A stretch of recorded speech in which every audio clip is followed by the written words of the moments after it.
The season started amid speculation over the immediate future of Alain Prost. Fired from Ferrari at the end of '91, he was thought to be on the verge of joining the Ligier team. He did a lot of winter testing, often disguised in other drivers' helmets, but eventually decided against joining the team. He took a sabbatical year instead. In other teams, there were many changes. Ferrari restructured their team after a poor '91 and brought their former world champion Niki Lauda in as the team advisor. On the drivers' front, Ivan Capelli joined Jean Alesi. Tyrrell was reshaped as well. Two new drivers, Olivier Gouillard and Andrea de Cesaris, will be powered by Ilmore's V10 engine. The same engine was to propel Paul Belmondo and Carl Wendlinger, driving for the under-financed March team under the guidance of the designer Gustav Brunner. Brabham introduced the first lady driver in Formula One in 15 years. Giovanna Amati found her transition into Formula One somewhat difficult. Well, technically the car is really faster. The gearbox is completely different. The brakes are completely different. The engine, the use of the engine is different. The grip of the tires, everything. I mean everything. The 1991 Formula 3000 champion Christian Fittipaldi was another newcomer. The 21-year-old joined the Minardi team, watched closely by his father, the former Brabham driver Wilson, and advised by his uncle Emerson, the former double world champion. At Minardi, he replaced Pierluigi Martini, who went to Italian neighbours Dallara. Former sports car world champion Martin Brundle finally got his big chance by joining the Benetton team. But his task would not be easy, with the rising star Michael Schumacher already well established within the team. Outstanding debutants in 1991 Jordan was another totally reorganised team for the new season. They had two new drivers in Stefano Modena and Maurizio Gugelmin, and even more significantly, the new engine, Yamaha's V12. Venturi LaRousse introduced a new Japanese star in Ukio Katayama, and the Swiss Andrea Chiesa was learning Formula One with the Fondmetal team. But of course, I try to not. I try to always look at the mirrors and try to let pass other people quicker than me. Was a big, big surprise first time that the Senna passed me. I saw that I was watching the TV. The Brazilian triple world champion knew from the outset he would be facing a tough year. Last season he'd struggled but succeeded to hold off Nigel Mansell in the Williams Renault. But this year he felt will be even harder. We all have seen last year the fight has been great between all of us, and I think perhaps we'll have another season like that. Ayrton sitting here is going to be formidable this year, as he has been the last couple of years, so it's real early days yet. Senna and McLaren were facing not only Mansell's determination, but the most sophisticated package in the pit lane. Fully developed active suspension, semi-automatic gearbox and traction control. Here's how the teams lined up. Ayrton Senna, the defending world champion, with McLaren. Gerhard Berger, his McLaren teammate. Olivier Gouillard of France for Tyrrell, alongside Andrea de Cesaris of Italy. Britain's Nigel Mansell with Williams. Riccardo Patrese, his Williams teammate.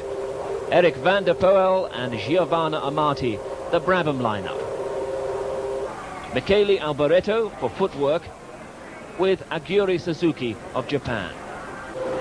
Mika Häkkinen for Lotus, with Johnny Herbert of Great Britain.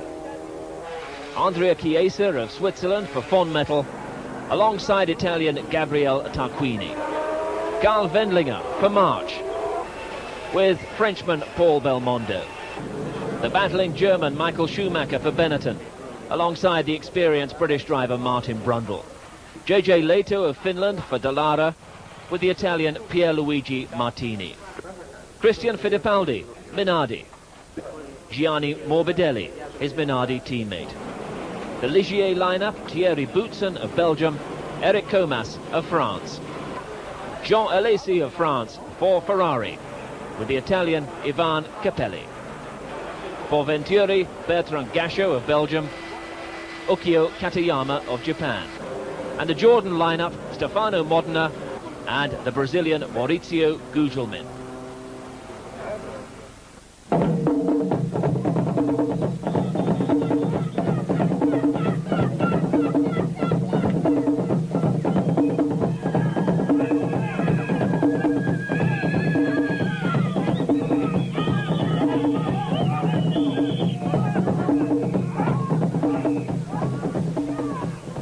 Formula One returns to South Africa for the first time since 1985, but Kyalami is a much revised and modernised circuit. 7 years ago, on the old circuit, Nigel Mansell scored his second ever Grand Prix win in a dominant style. It was a prelude to 2 years in which Mansell came very close to winning the world title, but never quite managed it. But he remained a very popular man in South Africa, and the country was quick to revive its keen interest in Formula One. This display here today, you can see the crowds outside. The interest is there, and where you have the interest and the support from the public, the gladiators come forward. Qualifying was an interesting affair, with some novices like the Italian lady Giovanna Amati in her Brabham struggling for most of the time. Nigel Mansell, on the other hand, was in devastating form. Right from the start of the weekend, he dominated qualifying, losing no time in showing everybody that he and his Renault-powered Williams were going to be the force to beat this year. He completely dominated both sessions and beat the world champion Ayrton Senna comfortably to take the 18th pole position of his career. On this Kyalami circuit, Mansell knew that the first start of the season would be all-important. At the green light, he out-sprinted Senna into the first corner to take the lead, exactly as he did 7 years ago. For Senna, the writing was on the wall when Riccardo Patrese and the other Williams pushed his way through to second place, and together with Mansell, started to vanish into the distance. First lap brought more drama when Martin Brundle's Benetton touched Andrea de Cesaris's Tyrrell and spun. Brundle restarted, but retired soon after with a broken clutch. Ferrari's season started dismally, with first Ivan Capelli and then Jean Alesi retiring with engine problems. By that time, Mansell's lead over Patrese and Senna was more than 20 seconds, and he was busy lapping slower cars, supported avidly by the fans. Behind the leading trio, the young German Michael Schumacher, driving his 7th Grand Prix in a Benetton, drove steadily to finish 4th. Lotus driver Johnny Herbert scored his best result in 3 years, finishing a very promising 6th. So, after the potential of the previous year, it was a perfect 1-2 for the Williams team. Mansell was never really threatened, and Patrese successfully fended off Senna's challenge to finish 10 seconds ahead of the Brazilian. It was a question of pushing very hard and trying to build up a little bit of a gap and then managing it.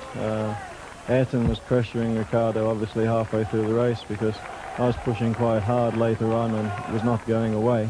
And then it was just a question of trying to have a bit of spare time with the traffic, but the traffic was pretty good.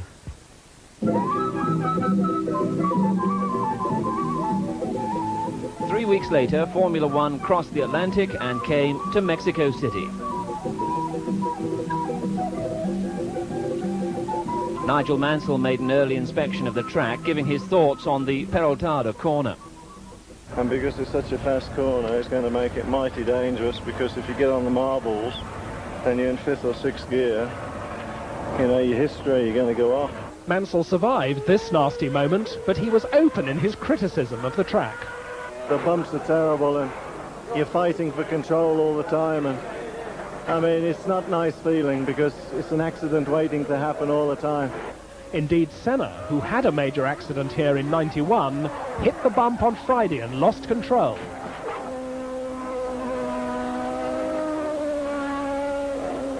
The Brazilian was in considerable pain from an injured leg. However, he would be fit enough to drive again on Saturday, on his 32nd birthday, and qualify a brave 6th on the grid.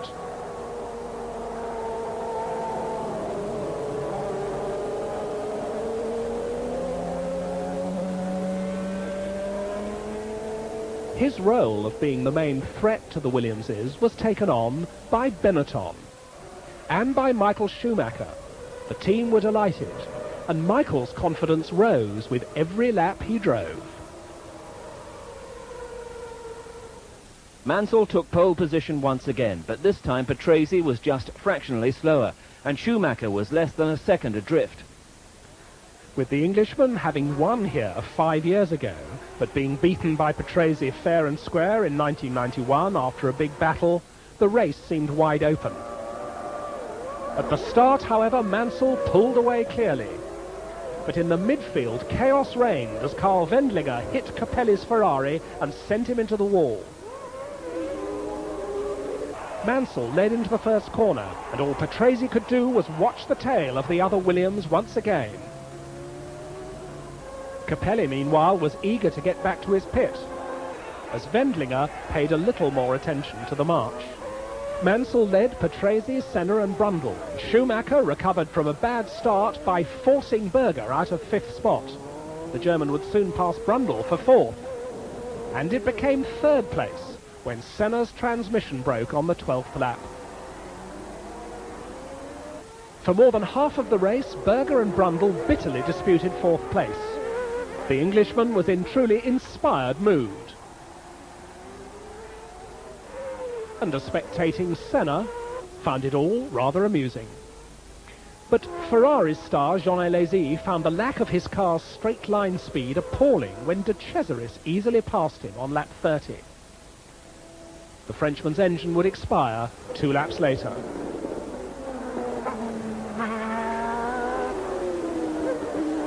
And the same thing happened to a frustrated Martin Brundle 20 laps from home. But it was no problems for Mansell, apart from a smashed mirror, and he easily scored his 2nd win of the year. He eased off towards the end, allowing Patrese to come closer, while Schumacher stepped on the winner's podium for the first time.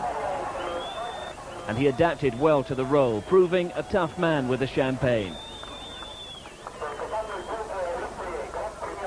But after the race, most had only one question in mind. It looked fairly easy, was it? No, it wasn't.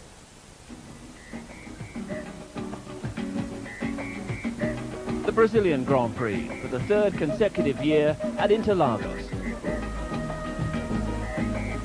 Mansell's early season dominance made him very popular even in Senna's hometown of Sao Paulo. The world champion, though, was keen to repeat his 1991 win on the Interlagos track. Reacting to Williams's crushing start, McLaren had brought 6 cars to Brazil, including 3 brand new MP47s. All that was in vain, however, as Mansell again utterly dominated qualifying, until Saturday afternoon, that is, when he had this moment of truth with Ayrton Senna.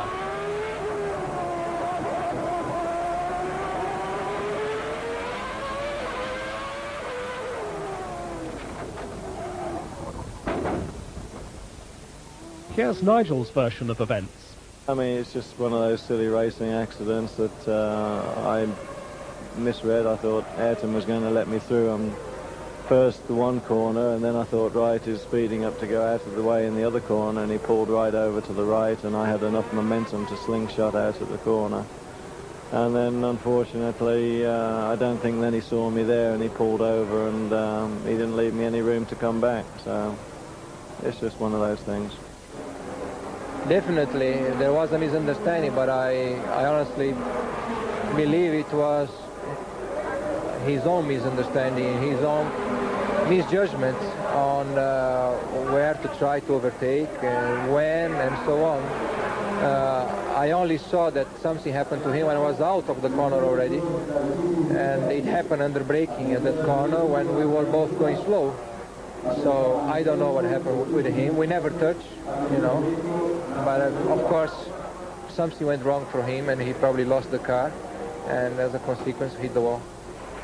As all of Brazil was gearing up for the race, the question arose on Saturday afternoon whether Mansell would be able to start the race. But by Sunday morning it was clear he would, as his injuries were only minor. Mansell's 20th pole position was a major achievement, as he was more than a second faster than Patrese and more than 2 seconds faster than Senna. Could anybody stop Mansell? Was the new McLaren a technological match for the Williams? That's what Senna was certainly thinking about as he prepared to start his home race.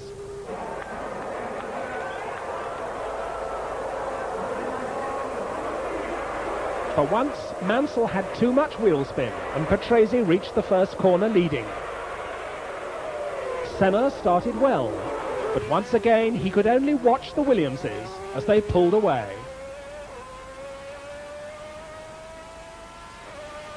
After several laps, Senna, with his car proving very quick on the straight, was trailing a large group of pursuers led by Schumacher, and the young German wasn't at all happy about it.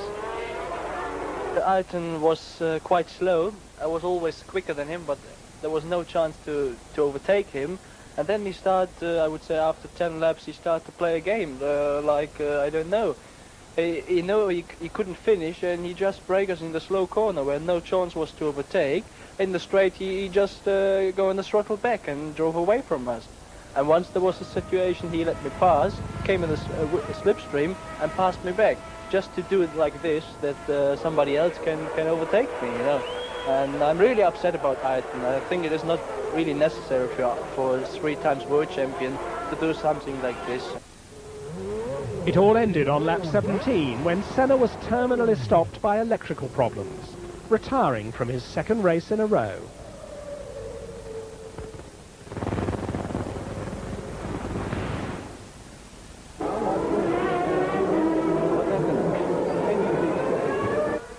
Patrese and Mansell, meanwhile, had their own private battle in front.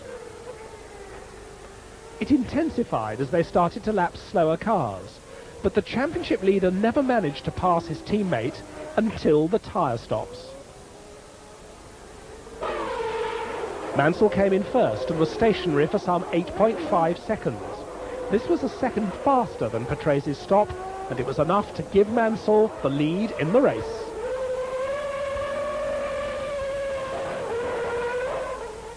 Behind Schumacher, the fourth-placed battle between Alesi and Brundle ended in tears.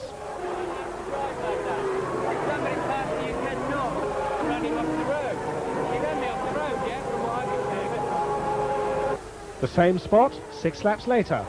2 Ligiers, Comas and Boutsen, disputing the same bit of tarmac, and they eliminated Johnny Herbert in the process as well. With Patrese unable to make any impression, Nigel Mansell cruised to yet another win, the 24th of his career. With their third double on the trot, the Williams team were firmly on their way towards the 1992 World Championship after only 3 races. Nigel Mansell grabbed the championship lead firmly in his hands, with 12 points more than his teammate, a further 7 more than Schumacher. In Brazil, he lapped the entire field save for Patrese, and his form could only be described as frightening.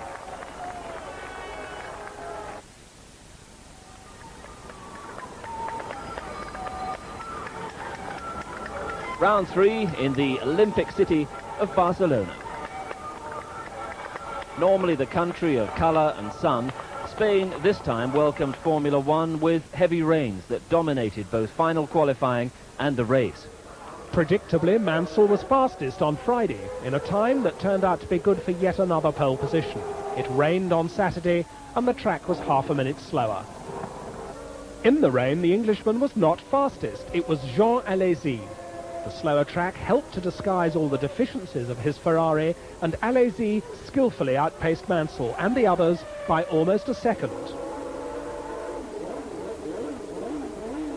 But all his hard work in the rain didn't help him much, however, since he was still only 8th fastest on a dry track. Schumacher was to start the race from the front row for the first time in his short career, but he was still a full second slower than Mansell. Just before the start, more rain forced everybody to change tyres on the grid, but at least it seemed the wet track would be a welcome equaliser. Alesi started perfectly, some said too perfectly, but Mansell and Patrese held their positions and once again led the pack.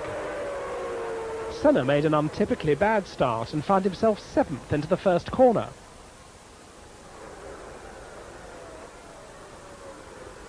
But he immediately passed his teammate Berger and then quickly disposed of Brundle as well to start a race-long chase after Schumacher. Berger's attempt to deal with Alesi in the same way ended like this. Alesi's acrobatics cost him his tyres, and he had to call in to change them halfway through the race.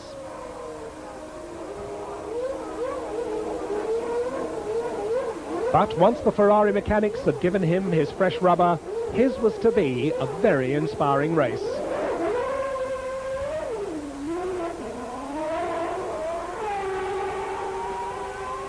The same cannot be said for Patrese race. He was to mark up the Williams team's first retirement of the season. Closing on Hakkinen to lap him, he lost it.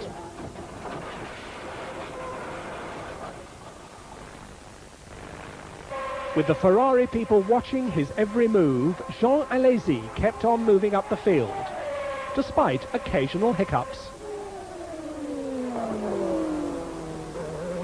And Hakkinen was the culprit again.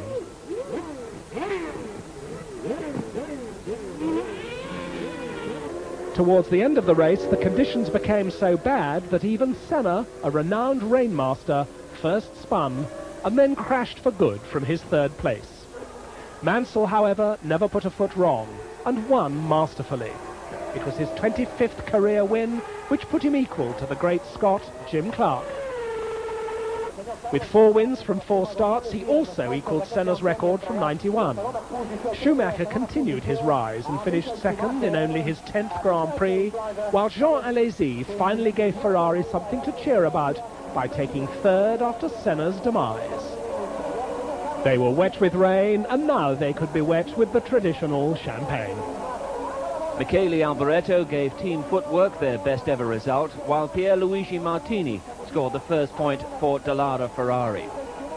With the conditions, you had to be very careful how to overtake, because you couldn't blame the driver in front because he could see nothing behind, and it was sometimes very difficult to overtake, but an incredible race.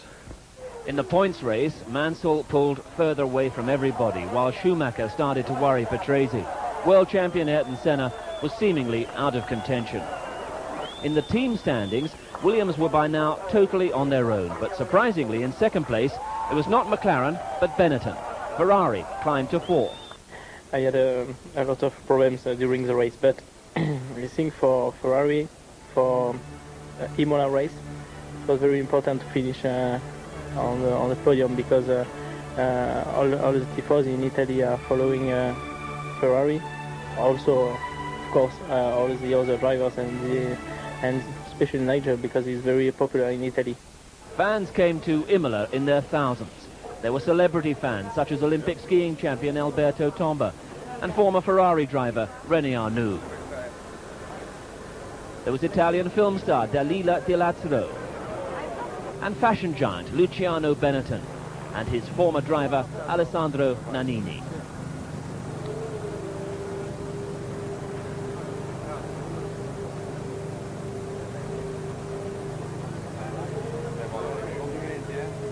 But when the real business started, it was Mansell who again stole the limelight. During Friday qualifying, he demolished all his rivals with another fantastic lap, which clinched his 5th pole position in a row. He may not have been driving a Ferrari, but ever since his days with the Scuderia, the Tifosi in Italy have taken him to their hearts. They call him Il Leone. Macchina motori oggi lavora molto perfetto, molto contento. He was again more than a second faster than Riccardo Patrese. Senna's McLaren improved, but obviously not enough, and others were too far behind to pose any serious threat. Well, the Ferraris were back on the 4th row, but the fans didn't seem to mind too much. But at the start, Mansell did it once again. With Patrese firmly covering his back, he was already pulling away as the field rushed down to the Tosa bend. Brundle had started well as he outsprinted both his teammates Schumacher and Berger, and after failing to finish in any of the first 4 races, the 1988 World Sports Car champion seemed today to be on better form than his German teammate. Schumacher tried everything he knew to pass Brundle, but on lap 19 he overdid it in the double left-handed Ravazza corner.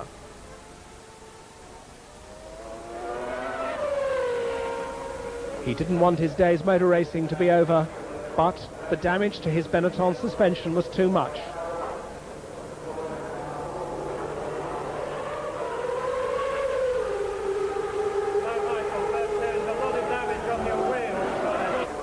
Alesi was going well in the leading Ferrari, but the McLarens wound him in. He let Senna through to 3rd place quite easily, but he was in no mood to repeat it with Berger.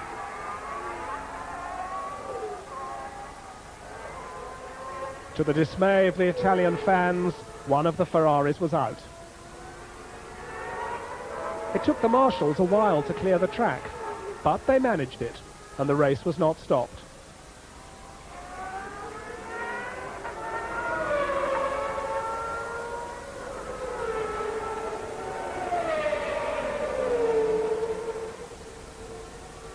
So, as the race went on, Jean Alesi had cheers as he ran home. At Imola, they cheer a Ferrari driver, no matter what happens. There was another scare when the Japanese Ukio Katayama lost a part of the bodywork from his Larousse Venturi. The bodywork was finally picked up by a brave marshal, but Nigel Mansell passed by a little too close for comfort. The Tifosi saw no reason for staying any longer. There were no Ferraris left in the race, Capelli had also spun off, and Nigel Mansell was leading by a mile. For Frank Williams and his technical director Patrick Head, the race was as absorbing as ever. And they were able to watch Nigel Mansell come up to the line to take his record-breaking 5th win. 5 starts, 5 wins, a new record for Nigel Mansell. Patrese closed in the dying laps, but he could do no more. Senna finished a distant 3rd and in agony. He suffered from severe cramps and shoulder pain and couldn't get out of the car until long after the race. So the podium celebration was an all-Williams affair. And as ever, both Mansell and Patrese clearly enjoyed every moment of it. I mean, we've made history today, 5 in a row. And it's a complete tribute to the engineering, to the engineers, and to everybody who works with and for the team. I dedicate this win to them and the historic victory. For Senna, who was now trailing the Englishman by a massive 42 points, and who'd seen one of his records broken, it had been a day to forget. For him, another very frustrating and painful race.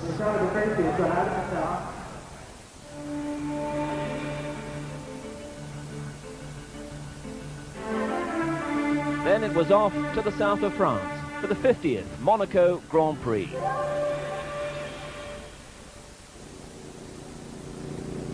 Some like it for its glamour and party going, some like it because it's simply a demanding place to race. But Monaco is more than ever the jewel in the Formula One calendar, an event where past and present drivers meet, a place to see and to be seen. The race hasn't produced many winners in the past 8 years, just 2, Prost and Senna. And many wondered, would this tradition be broken? Well, as soon as qualifying started, it seemed very much that it would be. Nigel Mansell was in a class of his own, both on Thursday and on Saturday.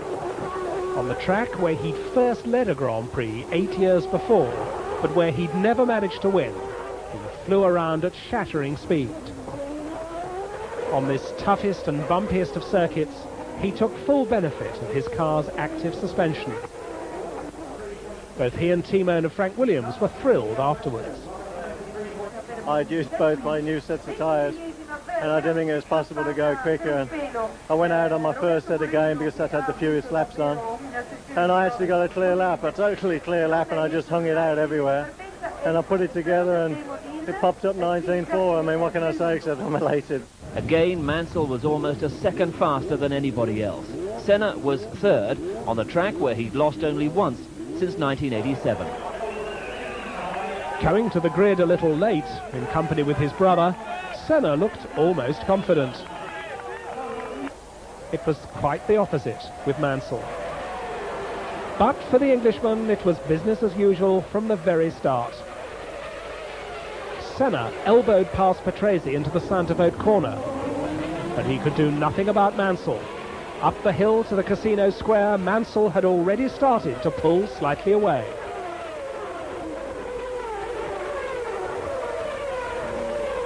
And when they reached the harbour, he was in a race on his own.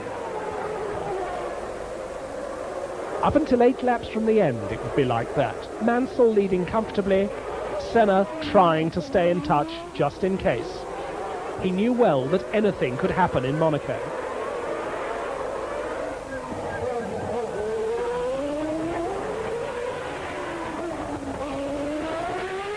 For Ivan Capelli, that anything happened on lap 60.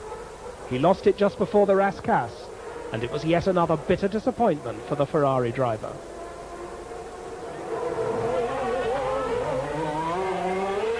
Ten laps later, Mansell's smooth run was over. Suspecting a puncture, he rushed into the pits.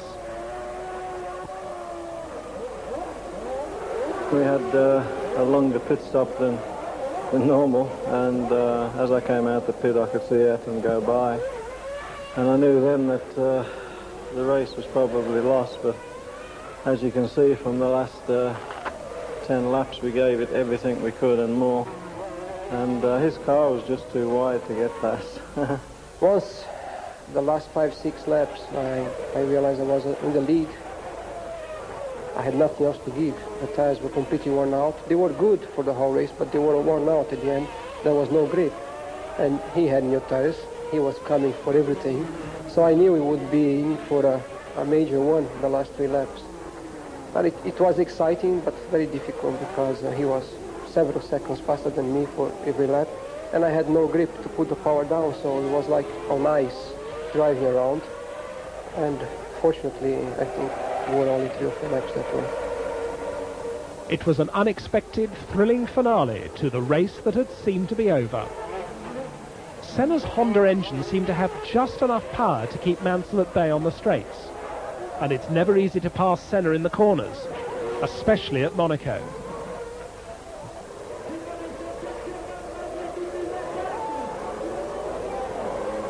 As they started the final lap, Mansell was almost clambering over the top of the McLaren.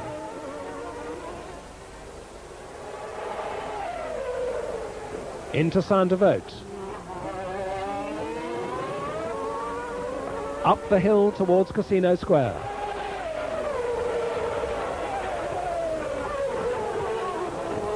Past the Hotel de Paris and on down the hill. Mansell made a desperate attempt going into the Lowe's hairpin, locked a wheel, but Senna stayed cool.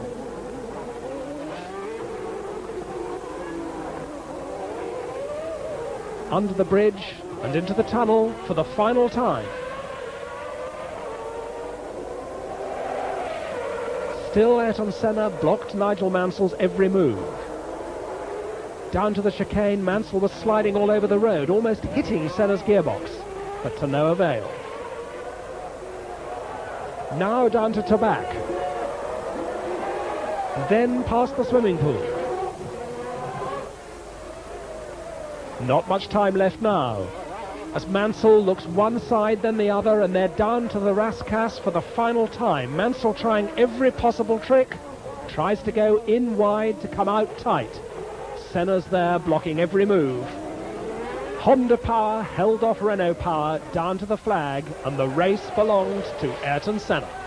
He won by a mere 0.2 of a second, but it was his 5th win in Monaco, and he equalled Graham Hill's 22-year-old record. Understandably, he was more than delighted after the race.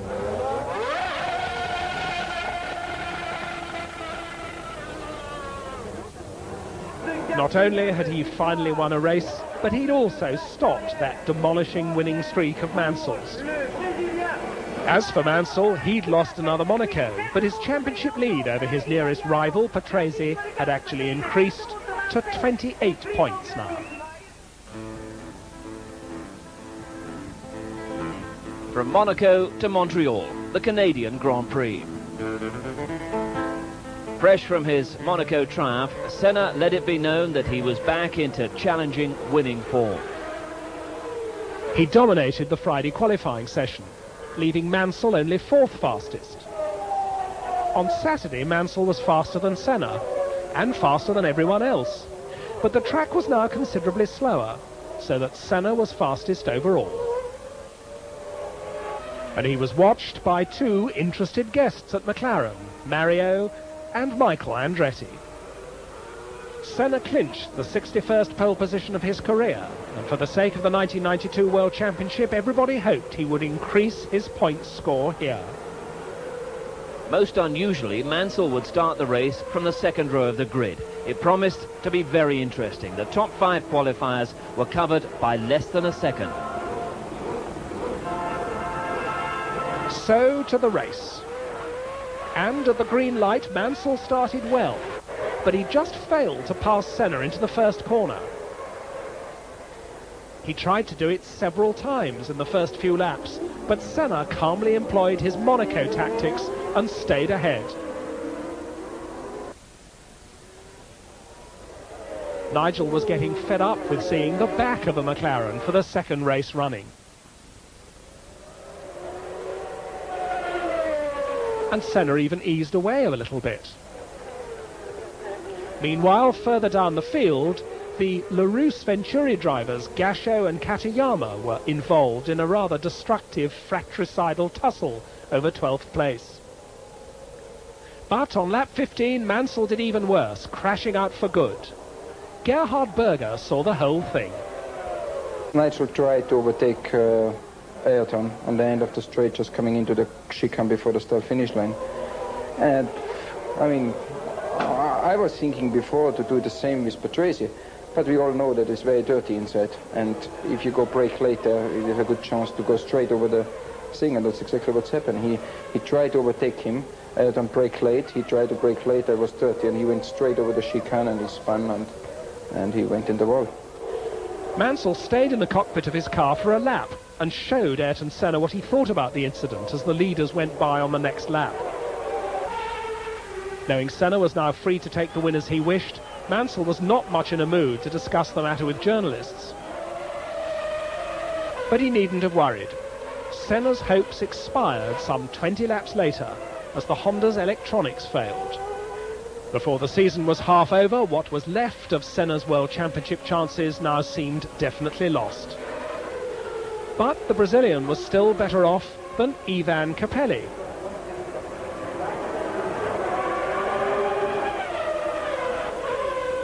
Miraculously, the Italian was unhurt.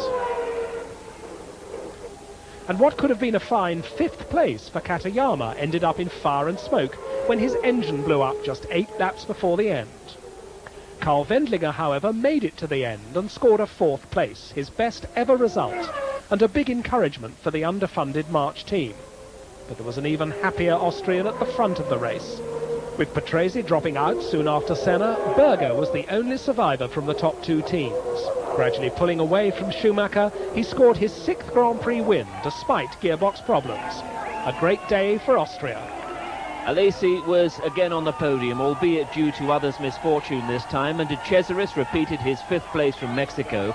Comas scored the first point for the Ligier team in 48 races, but Senna and McLaren were back.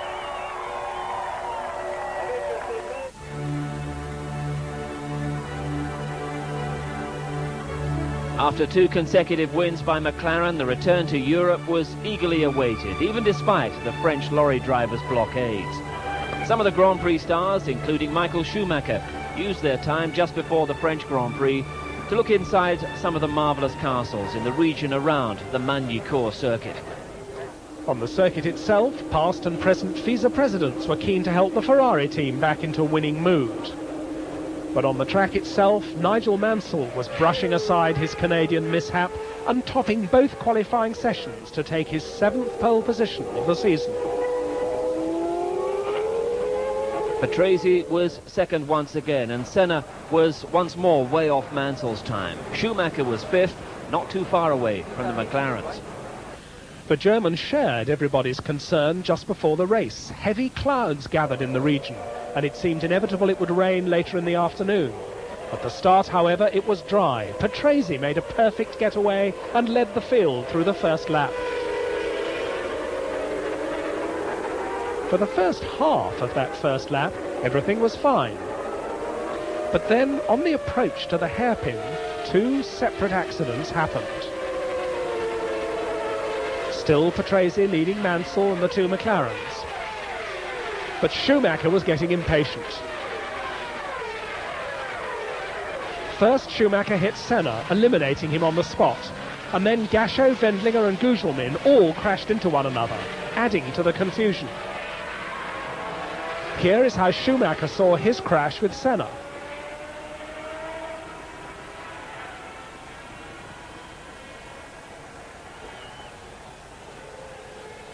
Back at the front of the field, Patrese and Mansell had soon left everybody else behind, but far from running according to any team orders, they seemed to be determined to battle for the lead.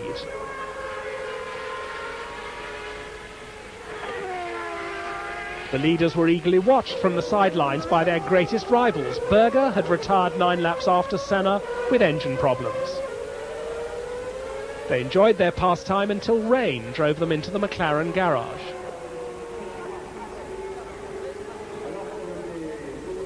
In fact, it was now raining so hard that the race had to be stopped. Jean Alesi, fourth at the time, did what everybody else did, stopped on the dry spot under the bridge after the finish line.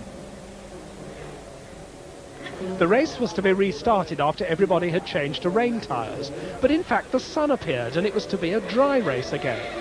As Griard blatantly jumped the start at the back, Patrese repeated his earlier performance and led once again.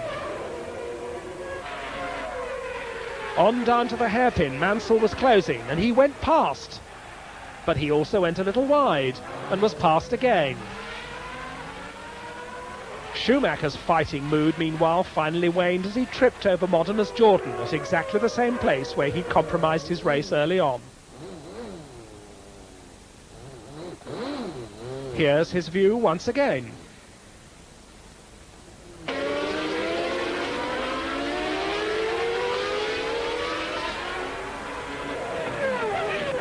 And here's the crash from another angle.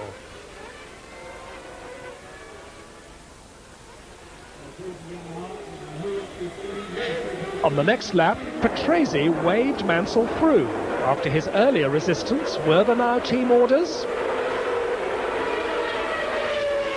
And several laps later, the rain came back, and everybody called in the pits for tyres, except Alesi, who for many laps opted to stay on the slicks despite impossible conditions. He survived this big spin, but finally had to change his tyres, only to retire 6 laps later with a blown engine. It was a sad end to a brilliant drive. Mansell, however, ended his brilliant drive in his usual style. Win number 6 on Renault's home soil was doubly important for Frank Williams and the team. The win was backed by Patrese's sister car, and Brundle climbed the podium for the first time in his career, officially at least. Both Häkkinen and Comas scored their best ever results. This time, not all the faces on the podium were particularly happy, especially not Patrese's. With Schumacher not scoring, Patrese was now firmly second in the championship.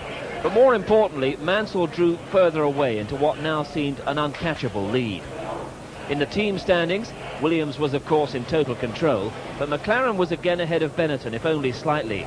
But was there a reason behind Patrese waving Mansell through? So still no team orders at Williams? No comment about that.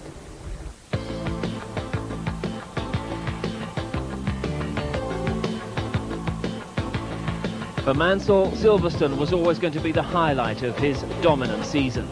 He and his family were an obvious centre of attention during the whole of the British Grand Prix. He'd won twice earlier at Silverstone, and thousands of his fans expected nothing less this time. He responded magnificently. In qualifying, he was 2 seconds faster than everyone else. Yeah, I mean, a fantastic lap, but I'm driving for a wonderful team, and Renault have done a superb job. And here it's a circuit where you have to commit into the corners. They're very, very fast corners indeed, and you know, it suits my driving style. I'm here in my own country, and as I've said to you before, that I get the job done here. Patrese was fortunate to escape unhurt from an almighty accident with Eric Comas on Saturday morning. The two collided at Vale Corner, and here's how Patrese saw it all.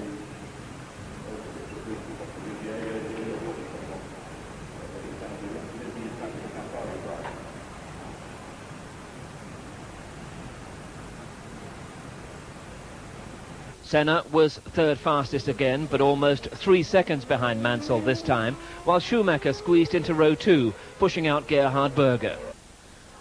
But at Silverstone, all anybody cared about was Nigel Mansell. The pressure was enormous, but he looked ready.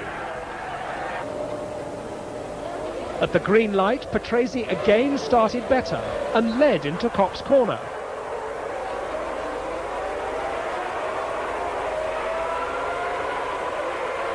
But before the next corner, Maggots, Mansell took the lead. And he simply went away.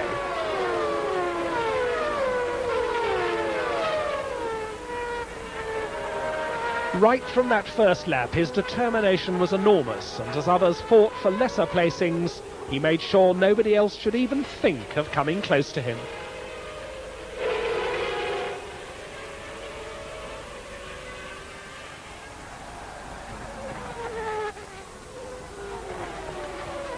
All the way around the circuit, the crowds loved it.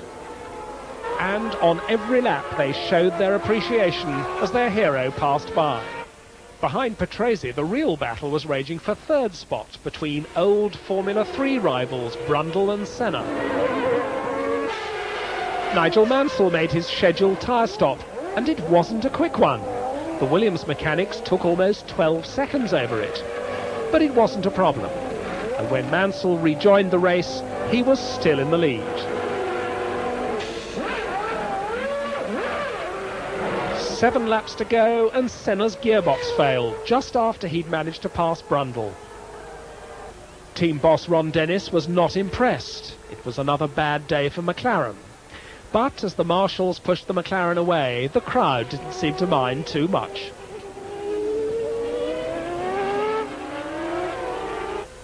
Just to add insult to injury, Mansell recorded fastest lap of the race with only 2 laps remaining, simply to please his fans.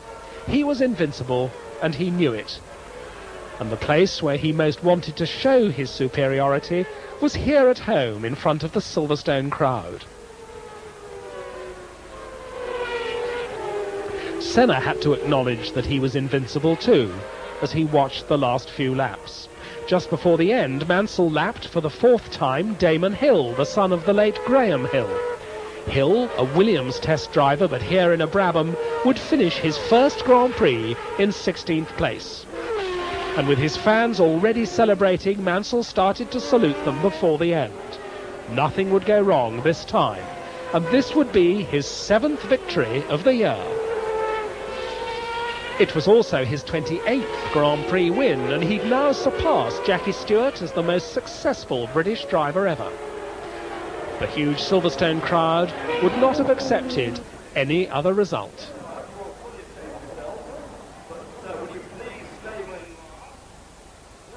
Patrese was second once again, and Brundle repeated his result from France and beat his teammate Schumacher to the podium. Mansell had some problems reaching the podium. He didn't seem to mind. I mean, what can you say? I've never experienced that in my whole career anywhere in the world, and I mean, they're fantastic, aren't they? It's just incredible. He could hardly wait to show himself to the crowd, and they could hardly wait to see him.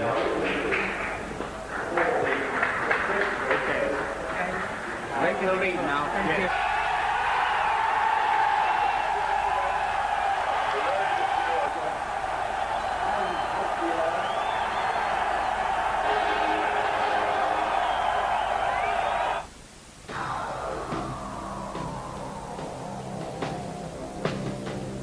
For the next round, could Michael Schumacher be lifted to glory by the German fans?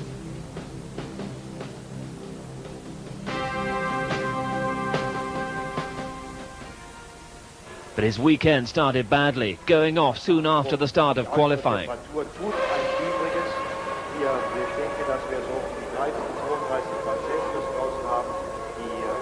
Senna did no better, and other drivers suffered as well, victims of Hockenheim's new curbs and chicane setups. Well, that's how the still reigning world champion did it. But Nigel Mansell made no such mistakes. He was fastest all the way, looking now for his 8th Grand Prix win of the year. If he could do it here at Hockenheim, that would put him level with Ayrton Senna's achievement in 1988. Patrese was second, as usual, and the McLarens filled the second row. Alesi's Ferrari was a decent 5th, but a full 3 seconds slower than Mansell. Before the race, there was much pressure on local hero Schumacher, who in theory at least was still in the fight for the world title. As had become traditional recently, Patrese beat Mansell once more into the first corner. But the Englishman was going to repass him as soon as he possibly could. And round the first corner and up to the first straight, he set about the task. Obviously, he had every intention to dominate yet another race. Senna dealt in the same manner with his own teammate Berger, taking 3rd place at the same spot. Soon Mansell and Patrese were on their own, leading as they pleased. But before half-distance, they were both going to have to change their tyres. And they lost their lead to Ayrton Senna, who decided to try to go through without a stop.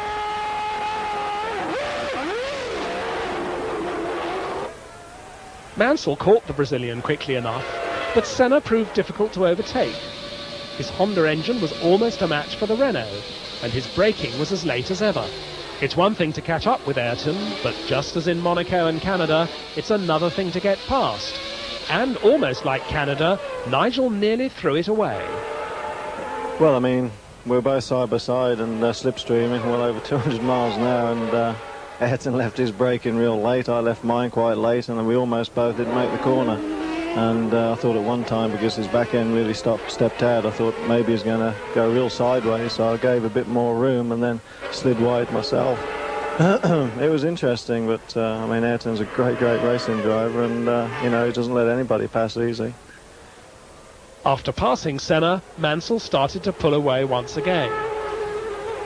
And meanwhile, his teammate Patrese had to make up for time lost in the pits by passing Schumacher. After struggling for several laps, he finally managed it under braking for the chicane, and immediately set after Senna.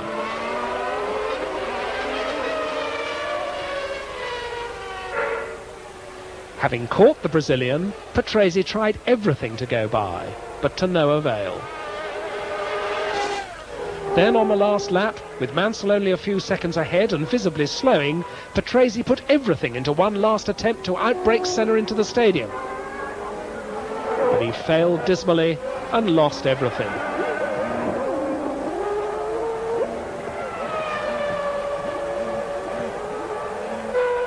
Mansell, on the other hand, routinely went on his way to clinch another win.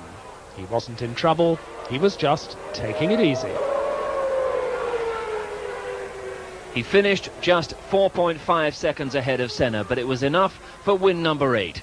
Patrese's misfortune promoted a delighted Schumacher to 3rd place at his home Grand Prix. Mansell now had 86 points, 46 more than Patrese, and was very close to winning the title. He could become the champion in Hungary.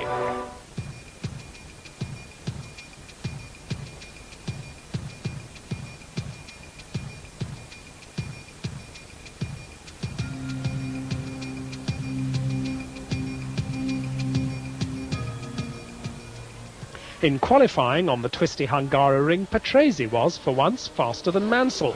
But this weekend, Nigel was playing it safe.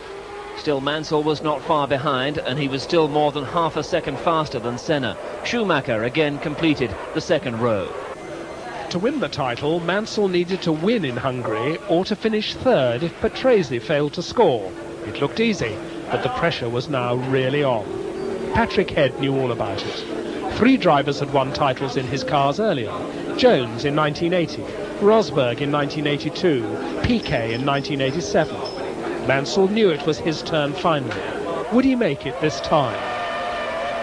Uncharacteristically, he made a very slow start, allowing both Senna and Berger to go by and chase Patrese into the first corner.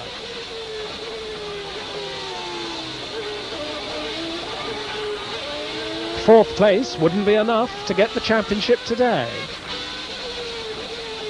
Belgian Eric van der Poel made a mess out of his debut for the Von Metal team. On lap 8, Mansell decided enough was enough, and he took third place from Berger.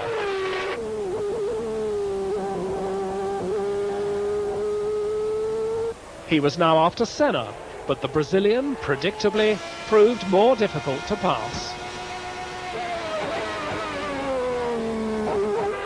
Mansell's cause wasn't helped by an uncooperative and lapped Martini. Alone in the 20-second lead, Patrese suddenly spun, lost a lot of time and dropped to 7th place. This changed the situation dramatically. If Mansell stayed third, he would be champion. If Patrese got back into the points, Mansell would have to pass Senna. But just as things looked good for him, Mansell had to change his tyres 6 laps later. Even though Patrese was now out with a blown engine, it seemed that the title was slipping from Nigel's hands. But he rejoined the race at a furious pace. He was now down in 6th place. He was helped a little by Schumacher losing his rear wing, with dramatic consequences just 2 laps later. Thankfully, Schumacher was unhurt. The incident had probably been caused by Brundle gently nudging his teammate earlier in the race. Mansell quickly caught the 4th-placed Häkkinen and passed him on lap 66. He was now only 1 step from the title. On the next lap, he was with Brundle and passed him easily. He was 3rd and potentially the world champion.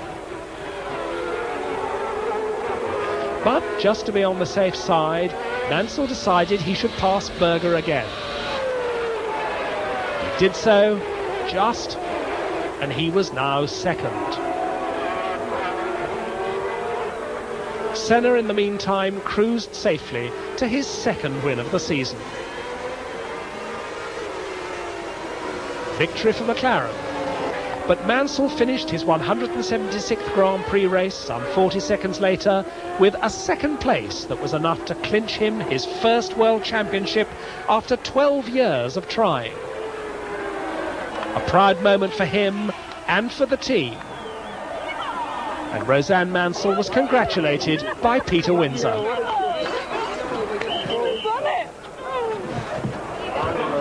Thanks very much, Ron, and to you, actually. You did a very good job. We're going to give you a hard time. Every opportunity will. The outgoing champion Senna was the first to greet Mansell in Parc Fermé.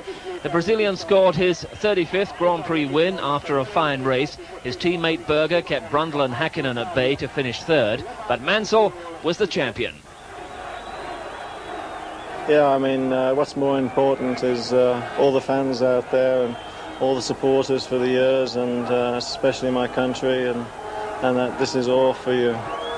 To all of us, different feelings come and go. But one thing that perhaps we all have in common, apart from our differences, personality difference, is that we are all racers and we love our activity. We take chances, we take risks, we go through pain, we sacrifice lots of things in life just for the pleasure to be P1. And so I know what's the feeling like, and I think it's been a long time, long way for him, and he finally got it, and I think I know what's the feeling like.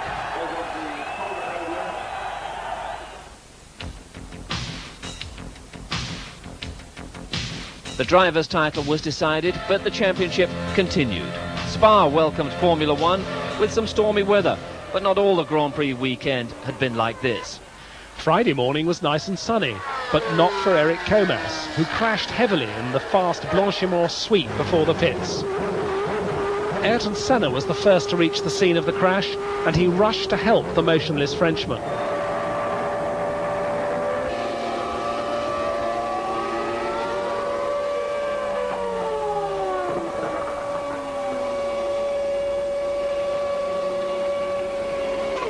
Fortunately, Comas suffered only concussion and bruising, but he would take no further part in the Belgian Grand Prix. On Saturday it was wet, and the drivers spent more time in the garages than on the track, and the talk was about the 1993 season. Prost has a contract, he has a clause in there that has a veto for me to drive, and it's nothing you can do about it. He simply doesn't want to compete with me in the same car, and it's basically because he knows that in the same car is tough to beat me. He gotta have a different car, and that is sad because this is business, of course, but it's also some sport in it. And considering that Williams is well ahead, technically speaking, than anybody else, it means that at the moment I have no alternative to compete with them, with Prost, with another car. Some qualifying did take place, and not surprisingly, Mansell topped the times, over 2 seconds ahead of Senna and much more ahead of the others. The race started on a dry track, but rain was obviously threatening.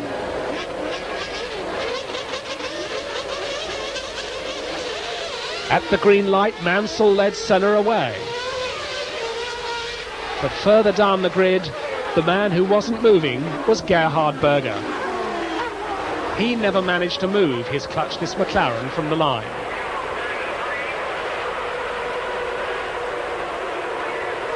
His teammate Senna, meanwhile, took an early lead and managed to keep ahead of Mansell until the end of lap 2. But then Nigel lined up behind Senna and bravely dived inside him at the entry to Blanchimont and took the lead.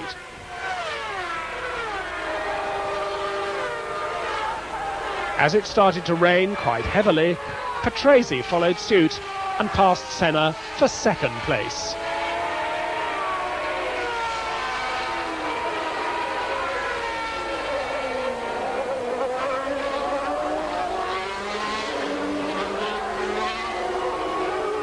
On the very next lap, the leaders were into the pits to change tyres, bringing chaos to the lap charts. More and more of them came in, but Senna stayed out. Then he too had to change tyres and dropped to 12th place, and as the rain stopped and the track started to dry, Schumacher had a quick off, damaging his tyres in the process. He decided to change them for dry ones. It was a momentous decision. On the fast-drying track, Mansell delayed his tyre change for too long. By the time he came in, Schumacher was able to run away with the lead. On his dry tyres, Mansell did start to catch the German towards the end of the race, but then his Renault engine started to miss fire, and that destroyed all hopes for him of a win at Spa. So, by a combination of luck and clever tactics, Schumacher went on to win his first Grand Prix victory, exactly a year after his debut in Formula One on this very track. And he became the first German to win a Grand Prix since Jochen Mass in Spain 17 years before. And the Benetton team had scored their first win for more than a year. At the end, Mansell was more than half a minute behind Schumacher, with Patrese third. Senna climbed back to claim 2 points. But for the Germans at Spa, it was a great day.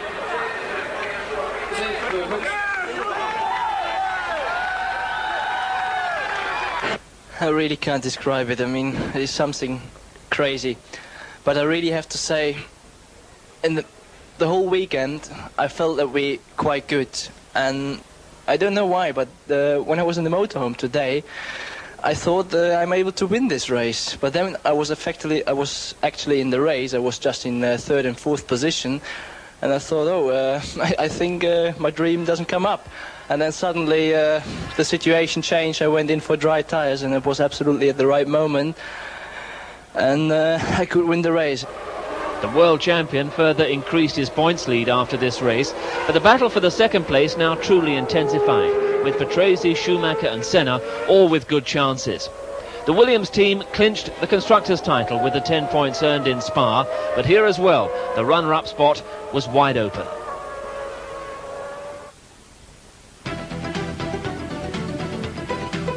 The Italian Grand Prix at Monza, a place of passion and tradition. And by tradition, some of the Grand Prix drivers had their annual soccer match against a team of selected journalists. Mansell and Schumacher, needless to say, once again stole the show.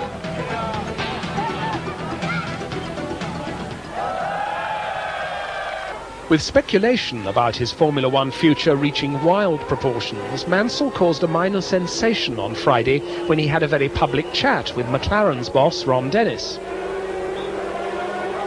But the bomb was finally to explode on Sunday morning, with Mansell holding a press conference. Due to circumstances beyond my control, I have decided to retire from Formula One at the end of this season. The news had yet to sink in, notably in his own team, but everybody had something to say about Mansell and his world title. He's probably, without doubt, the most electrifying of all the drivers. In my opinion, none of the previous three could get out of a car what he does when he's on a qualifying lap. Well, I think there's only one word. It's been excellent, and he's won a lot of races. He's won the championship very early. Made a mistake in Brazil with Senna, but that's about it. Brilliant. The car is so good, and also he has a lot of confidence. He has no problem with his teammate, and I think it should be okay, no problem. I'm just pleased that there's another British driver up there winning as often as Nigel is. I mean, he rates as, winning the first championship is always the most difficult one. It took Nigel quite a while to achieve it. But he's a real good world champion, I think, and he rates as high as any other world champion. I think it's been a great success and fully deserved. He's been very aggressive behind the wheel, and he's a very strong man, and I think that's played a big part in this year's championship. Back on the track, Mansell was in fine form. Again, he dominated both days of qualifying, but it was not so sweet anymore. This time, Senna was not so far behind, and Alesi was third quickest in a very fast Ferrari, faster even than Patrese Williams. Before the race, Alesi was not particularly relaxed. Always pressure on Ferrari drivers at Monza. Gerhard Berger wasn't relaxed either. He was obliged to start from the pit lane with last-minute engine problems. More bad luck for him.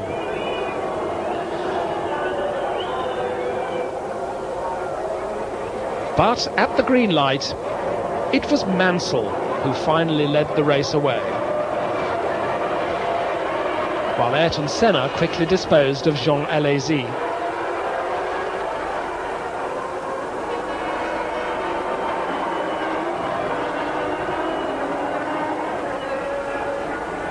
But the Brazilian was to prove unable to stay with Mansell, who slowly began to build up a sizable lead.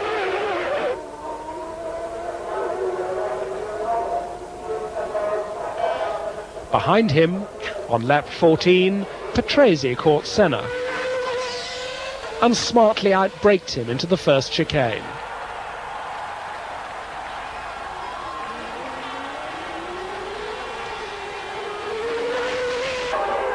Then, 7 laps later, Patrese mysteriously appeared in the lead. Mansell wasn't in trouble and was still pursuing him, but Riccardo Patrese was leading his home Grand Prix. The television replay showed what had happened. Mansell had deliberately waved his teammate past. Mansell continued to follow Patrese for 20 laps, but then suddenly pulled into the pits and retired with a hydraulic failure. What happened was the supply pressure for the gearbox just dropped, so then I was stuck in 6th gear, but it was a good race. I obviously let Riccardo through and rode shotgun for him because we spoke before the race and he really wanted to win this one. And I think now for sure he'll go on and, well, I was going to help him win anyway, but I'm out of the race and he's driving a fantastic race, fantastic year, and I hope that he wins out there with no problem at all. But it was not to be, as Patrese slowed dramatically amid a shower of sparks. He too had a hydraulic suspension problem. It allowed Senna to close right up, and soon Senna was able to take the lead, just 6 laps to go to the end of the race. Patrese, however, decided he could finish the race, and he cruised slowly round, eventually to finish 5th.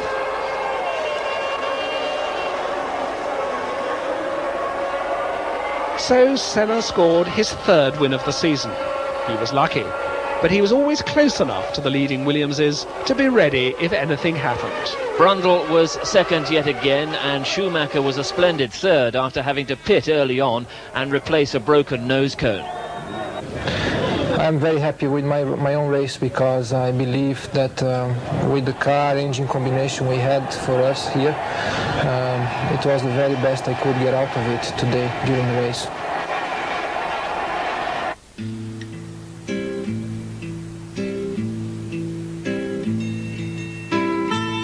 From the outset of the Portuguese Grand Prix, Mansell was determined to score yet another win and claim the record of 9 victories in a season.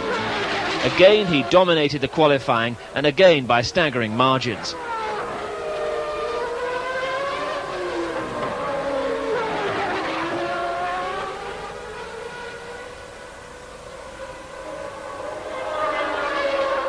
Patrese was relatively close, but Senna was again more than a second away. The new world champion was clearly relaxed just before the start, while the man who would replace him as the first Williams driver, Alain Prost, was visibly less relaxed with his temporary job.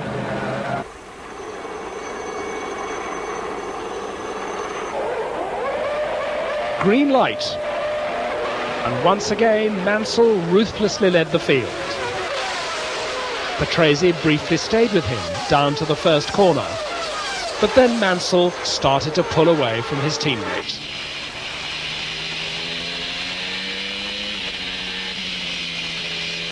Once again, it was looking so very easy for the Williams-Renault team. Meanwhile, Schumacher had to start from the back of the grid due to engine problems, but he was soon catching up. Here he passes the hapless Capelli in his last race for Ferrari. Tyre stops were the order of the day. Ayrton Senna had to stop no less than 4 times during the race. Riccardo Patrese stopped only once, but his pit stop went badly wrong. For agonising seconds he sat there while the Williams mechanics struggled with his wheels. And while he was there, he dropped from 2nd place to 4th, behind the Austrian Gerhard Berger. While he was there, Martin Brundle stopped at the same time, although his pit stop went more on routine lines. But during all this excitement, that meant that the Lotus of Mika Hakkinen briefly held 2nd spot, his highest ever race position. Then he too needed a stop and rejoined 5th. After his delay in the pits, Riccardo Patrese caught up quickly with Gerhard Berger's McLaren. Catching him was one thing, passing him would prove to be an entirely different matter.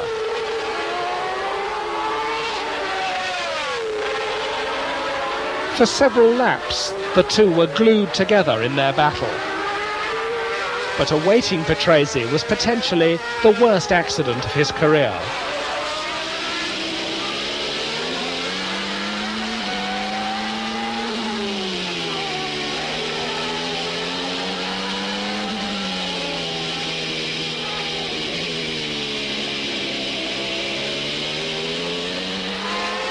Then coming onto the top straight, it happened.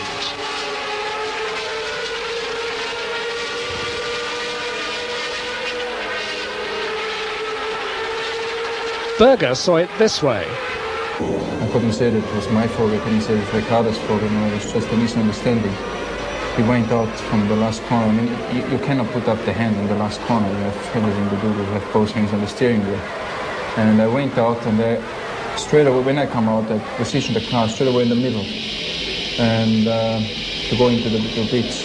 And I thought he was gonna come left because the last time when I looked at the mirror, it was quite a big gap still. And then I just entered the pits, and just when I was already nearly entering the pits, I feel a touch and I just saw him flying over me. And I was really afraid, and I was sure that he's gonna hurt himself. And I'm very happy now that he's okay.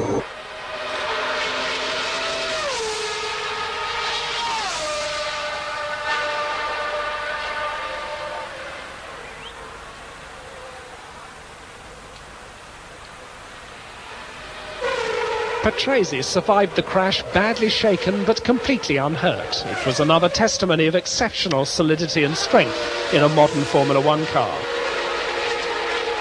Up in front, quite undisturbed by anybody, Mansell cruised to his 9th win.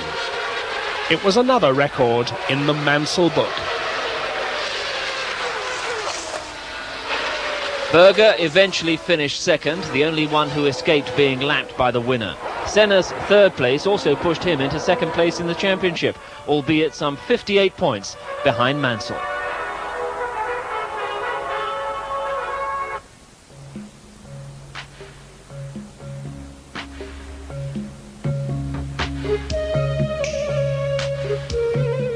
The championship battle may have been already decided, but the Japanese were still mad about Formula One.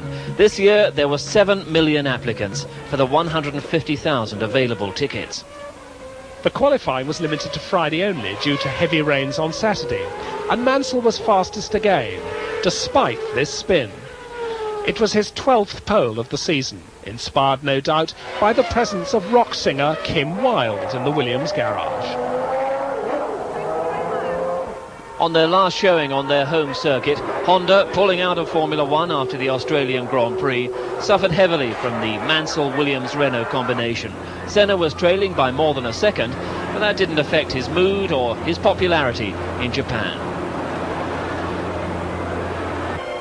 The Williams teammates were again seen hatching a plot just before the race. But on the grid, the new world champion was once again quite relaxed while discussing his car's race setup with engineer David Brown.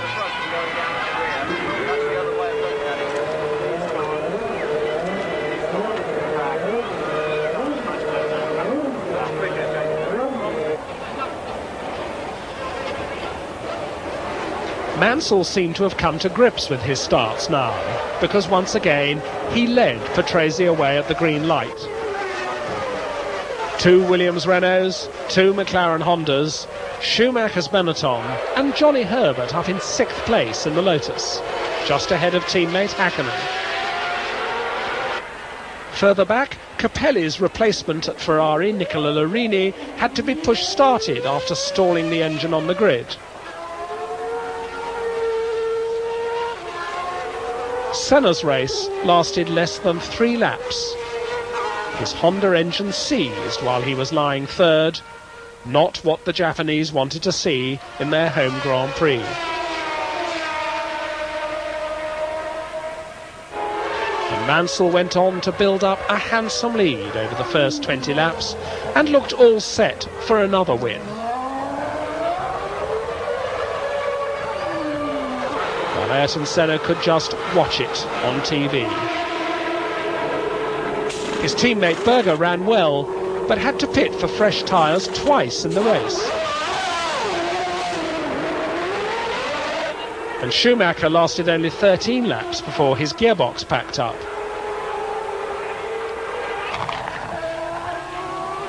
Remember LaRousse Venturi drivers Gasho and Katayama and their adventures from Canada? Incredibly, they did it again, this time fighting for 11th place. Frank Williams was not impressed, but he was even less impressed when he saw Mansell's car engulfed in flames and slowing into retirement. The Englishman had again let Patrese through several laps earlier, and as at Monza, had hit trouble soon afterwards.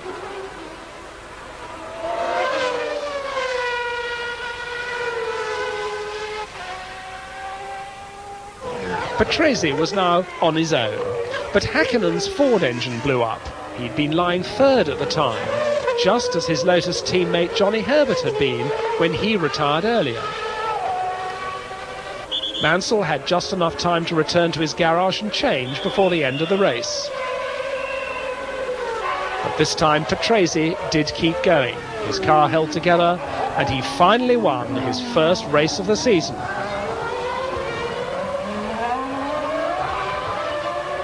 It was some recompense for his nasty scare in Portugal. And he took the checkered flag in his 239th Grand Prix. The first man to meet him and congratulate him after that race was Nigel Mansell. Despite all of Formula One's pressures, here are two teammates who have remained friends.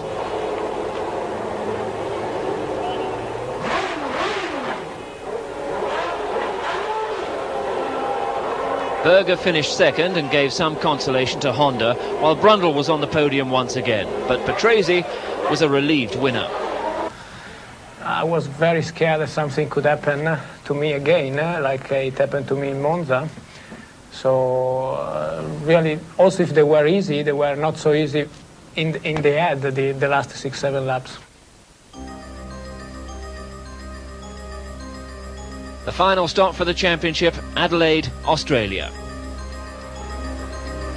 And with his spirits lifted, Riccardo Patrese was keen to enjoy a gentle build-up to the race.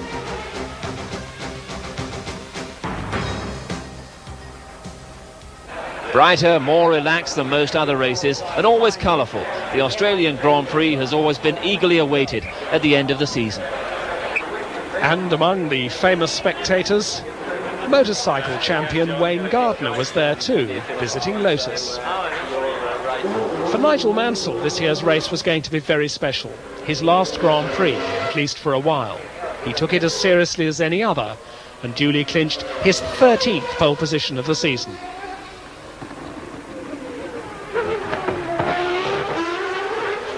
But on Saturday it was Ayrton Senna who was fastest. But the times were slower that day. He had to accept second spot in what would for him probably also be the last race for at least a year. The difference between the two was less than usual and looked promising for the race. Patrese was third, Berger fourth, just fractionally faster than Schumacher. Well, Ayrton was quicker than us this afternoon in qualifying. We think we've got a couple of reasons why we weren't quick enough. But whichever way you carve it up, those guys next door on the red and white cars are very close. Tomorrow should be great. I hope it's going to be a great race to watch. There were some emotional scenes just before the start as Mansell greeted his mechanics for the last time. Outgoing world champion Ayrton Senna was pensive, while former world champions on 4 and 2 wheels Alan Jones and Barry Sheene were enjoying the scene.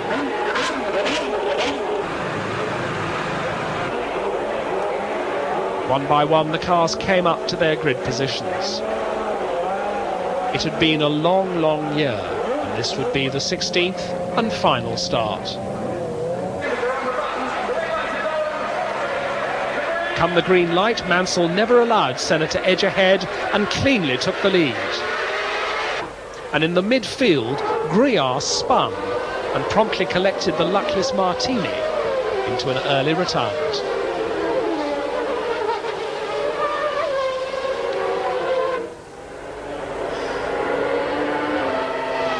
Senna was pushing Mansell as hard as he could, even in these early stages. On the first lap, he tried to outbrake him. Got past, but ran wide. But clearly in this race, the McLaren was able to hang on to the Williams. Mauricio Gugelmin's season ended less than ideally, with brake failure on the Jordan. For 18 exciting laps, Mansell and Senna ran nose to tail, but then it all ended rather abruptly.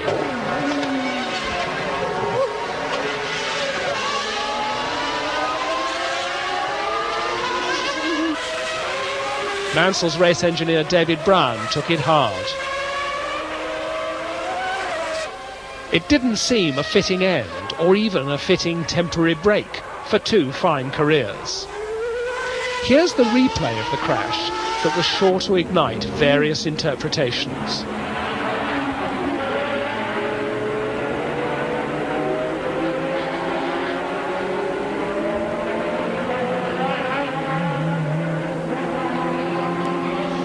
And here's what Nigel Mansell made of it all. I'm very, very disappointed.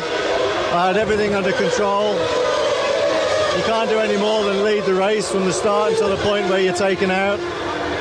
He tried the overtaking manoeuvre at the end of the straight and almost went off himself, and I saw him coming, had to pull over to the left. I mean, I'm just disgusted with the whole thing, and I've got nothing really further to add except I'm just glad I'm going home. Senna was less public, but no less eloquent.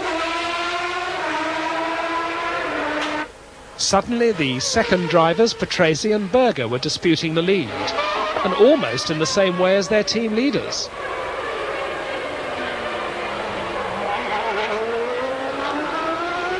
It didn't work for Berger any more than it had for Senna.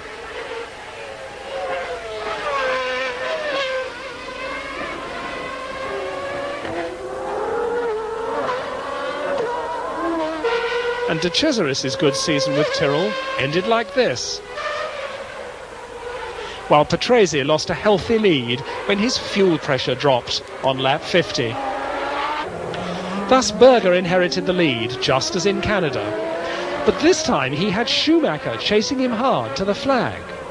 Berger was forced to slow considerably due to fuel consumption problems, and Schumacher failed to catch him by just 0.7 of a second at the end of a very dramatic end to a long and dramatic season.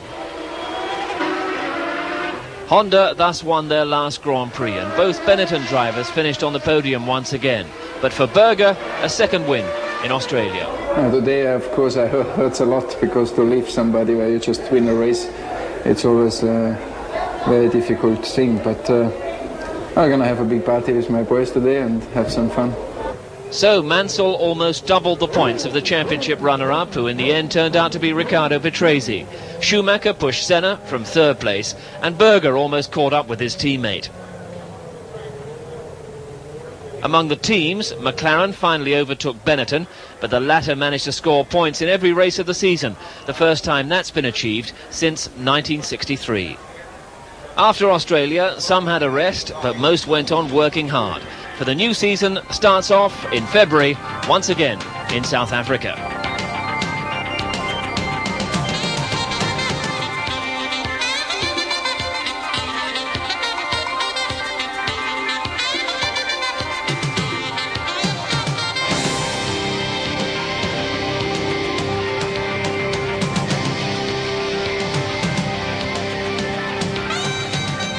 Okay, well, what we've got here now, Michael, we've got the stiffer rear bar on, we've got the unballasted nose, and we've got a new set of tyres for the Series 6.